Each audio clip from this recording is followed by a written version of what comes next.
Hello मेरे प्यारे दोस्तों, मेरे यूट्यूब चैनल में आप लोगों का बहुत-बहुत स्वागत है। जादुई साइकिल की कहानी। गांव के एक छोटे से कोने में एक लड़का रहता था जिसका नाम था मनीष।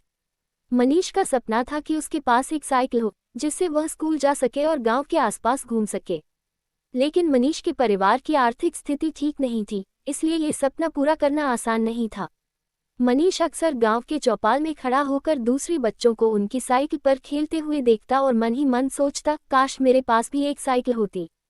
एक पुरानी साइकिल। एक दिन मनीष को पता चला कि गांव के बाहर के पुराने कचरे के ढेर पर एक टूटी फूटी साइकिल पड़ी है।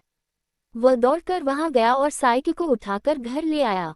हालांकि साइकिल का हाल बहुत खराब था, उसके पहिए पंचर थे, चेन जंग खा गई थी और रंग भी उखड़ चुका था। लेकिन मनीष ने हार नहीं मानी। वह दिन रात मेहनत करके साइकिल को ठीक करने में लग गया। उसने अपने कुछ दोस्तों से मदद मांगी, पुराने स्पेयर पार्ट्स इकट्ठा किए और खुद साइकिल पर रंग भी किया। उसकी कड़ी मेहनत रंग लाए और कुछ दिनों में साइकिल चलने लायक हो गई। साइकिल का जादुई राज। पहली बार जब मनीष ने उस साइकिल पर बैठकर पेडल मारा तो उसे कुछ अजीब महसूस हुआ। साइकिल अपने आप चलने लगी। वह हक्का-बक्का रह गया। साइकिल ने धीमी आवाज में कहा, डरो मत मनीष, मैं एक जादुई साइकिल हूँ। अगर तुम सच्चे दिल से मुझे ठीक करते हो और अपनी मेहनत से मुझे चलाते हो तो मैं तुम्हारी हर ख्वाहिश पूरी करूंगी। मनीष को पहले तो यकीन नहीं हुआ, लेकिन जैसे जैसे वह साइकिल चलाता गया उसे महसूस हुआ कि साइकिल की बात सच है।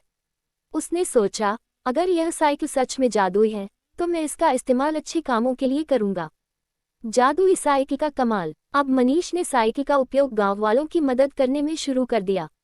गांव के जिन बच्चों के पास स्कूल जाने का साधन नहीं था, मनीष उन्हें अपनी साइकिल पर बैठाकर स्कूल पहुंचाने लगा।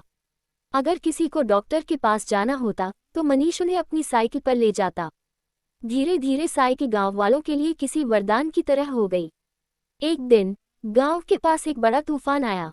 गांव की सारी फसल बर्बाद हो गई और लोगों के पास खाने का संकट खड़ा हो गया। मनीष ने अपनी साइकिल से शहर जाकर अनाज लाने की योजना बनाई, लेकिन रास्ता बहुत कठिन और लंबा था। साइकिल ने मनीष से कहा, डरो मत, मैं तुम्हें जल्द ही वहां पहुंचा दूंगी, बस तुम मुझ पर भरोसा रखो। मनीष ने साइकिल पर बैठकर शहर की ओर प्रस्थान किया। साइकिल इतनी तेज चली कि मनीष कुछ ही घंटों में शहर पहुंच गया। उसने वहां से अनाज खरीदा और वापस गांव ले आया। गांव वालों ने मनीष और उसकी साइकिल को दिल से धन्यवाद दिया।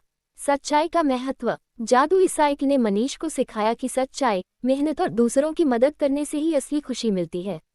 एक दिन साइकिल ने मनीष से कहा, मुझे अब अलविदा कहना होगा, मेरी जिम्मेदारी खत्म हो गई है, लेकिन तुम्हारे पास अब आत्मविश्वास और अनुभव है जो तुम्हें जीवन में आगे बढ़ाएगा। मनीष दुखी तो हुआ, लेकिन उसने साइकिल को धन्यवाद दिया और वादा किया कि वह हमेशा सच्चाई और मेहनत के रास्ते पर चलेगा। साइकिल धीरे धीरे हवा में गायब हो गई, लेकिन मनीष के जीवन में जो बदलाव आया वह हमेशा के लिए बना रहा। निष्कर्ष। मनीष की जादुई साइकिल की कहानी यह सिखाती है कि मेहनत और सच्चाई से किए गए काम हमेशा सफल होते हैं। अगर हमारे इरादे अच्छे हों तो दुनिया की कोई भी ताकत हमें रोक नहीं सकती। जादुई साइकिल सिर्फ एक माध्यम थी, असली जादू तो मनीष की सोच और मेहनत में था। कहानी अच्छी लगी हो तो प्लीज़ वीडियो को लाइक और शेयर कर दीजिएगा, चैनल को सब्सक्राइब कर दीजिएगा। वीडियो देखने के लिए धन्यवाद।